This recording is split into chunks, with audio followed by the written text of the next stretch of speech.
नमस्कार दोस्तों, नवरात्रों का ये पावन त्योहार 9 दिनों तक मनाया जाता है।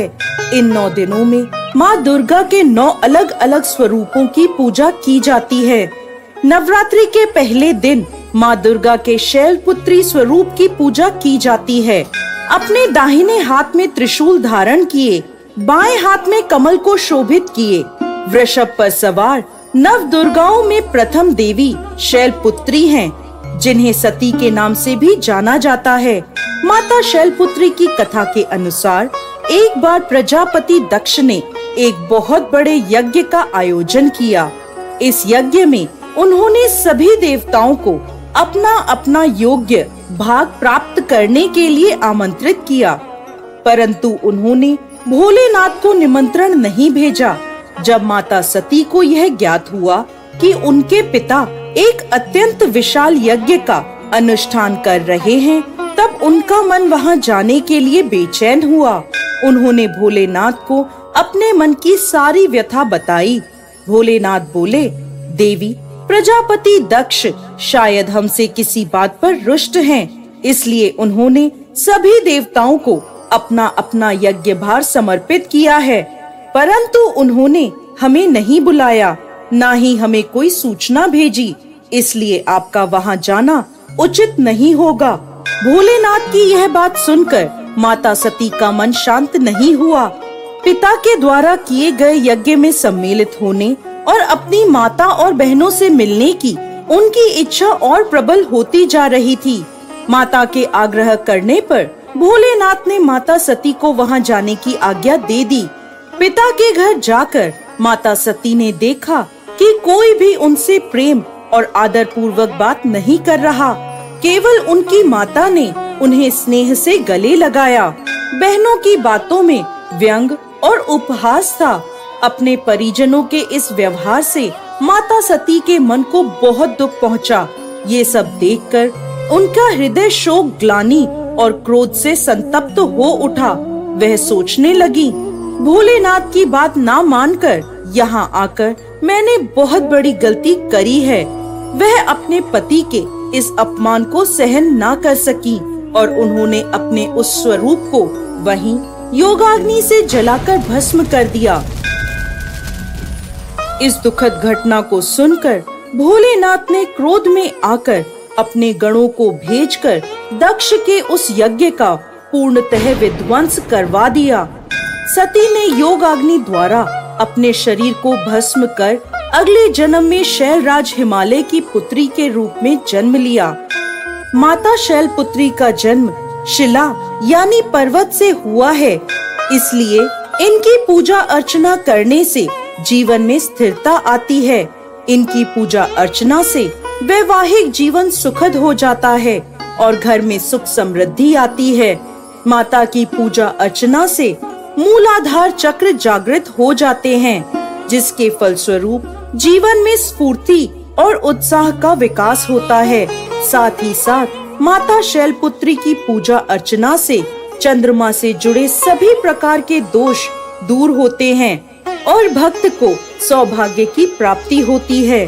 दोस्तों, नवरात्रि के प्रथम दिन माता शैलपुत्री की पूजा सफेद रंग के विशेष पुष्पों से करें। साथ ही साथ माता को सफेद मिठाई का प्रसाद चढ़ाएं और माता की तस्वीर के आगे कपूर अवश्य जलाएं।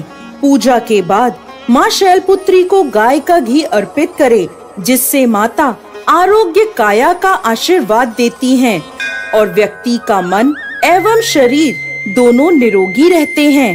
तो दोस्तों, यह थी नवरात्रि के प्रथम दिन पूजी जाने वाली माँ शैलपुत्री की पावन कथा। नवरात्रि के दूसरे दिन माता के दूसरे स्वरूप माँ ब्रह्मचारिणी की पूजा अर्चना की जाती है। ब्रह्म का अर्थ है तपस्या और चारिणी का अर्थ है आचरण करने वाली। इस अनुसार ब्रह्मचारिणी का अर्थ हुआ तप का आचरण करने वाली।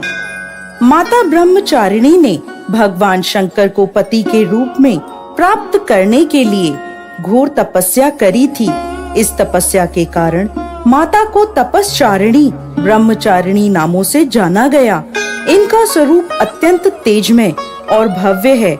श्वेत वस्त्र पहने दाहिने हाथ में जप की माला लिए और बाएं हाथ में कमंडल धारण करे हुए इनकी पूजा करने से साधक का मन स्वाधिष्ठान चक्र में स्थिर होता है।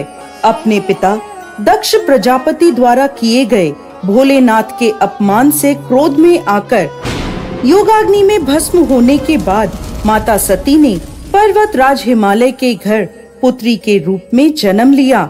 यहाँ उनका नाम पार्वती या शैलपुत्री रखा गया। जब पार्वती बड़ी हुई, ब्रह्मा जी के मानस पुत्र देवर्षि नारद ने उन्हें दर्शन दिए और उन्होंने पार्वती जी को बताया कि यदि वह तपस्या की राह पर चलें तो अपने पूर्व जन्म के पति भगवान भोलेनाथ को वो पति के रूप में प्राप्त कर सकती हैं। नारद मुनि के उपदेशानुसार भोलेनाथ को पति के रूप में प्राप्त करने के लिए पार्वती जी ने घोर तपस्या करी। उन्होंने 1000 सालों तक केवल फल और फूल खाकर तपस्या करी, फिर 100 सालों तक केवल साग खाया। कठोर तप करते हुए माता ने खुले आकाश के नीचे बारिश, धूप और ठंड के भयानक कष्ट सहे। इतनी कठोर तपस्या करने के बाद 3000 सालों तक धरती पर गिरे हुए बील पत्रों को खाकर भोलेनाथ की पूजा अर्चना करी। फिर कुछ समय बाद उन्होंने वह बील पत्र खाना भी बंद कर दिया। इसके बाद हजारों सालों तक उन्होंने बिना कुछ खाए पिए कठोर तप किया। इस तपस्या के कारण देवी का शरीर दुबला पतला और शीर्ण हो गया। उनकी यह निर्बल दशा देखकर उनकी माता मैना को बहुत दुख हुआ। उनकी इस कठोर तपस्या को देख तीनों लोकों में हाहाकार मच गया।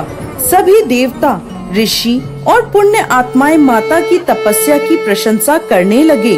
अंत में देवी के तप से प्रसन्न होकर ब्रह्मा जी उनके समक्ष प्रकट हुए और उनसे पूछने लगे, हे देवी, आज तक किसी ने भी इतनी कठोर तपस्या नहीं करी। ऐसी तपस्या केवल आप ही से संभव है। आपकी इस परम पवित्र और अलौकिक तपस्या की चर्चा चारों दिशाओं में हो रही है। आपकी मनोकामना अवश्य पूरी होगी। आपका विवाह भगवान शिव शंकर से ही होगा और वही आपको पति रूप में प्राप्त होंगे। अब आप इस तपस्या को खत्म करें और अपने घर लौट जाएं। आपके पिता आपको लेने आ रहे हैं।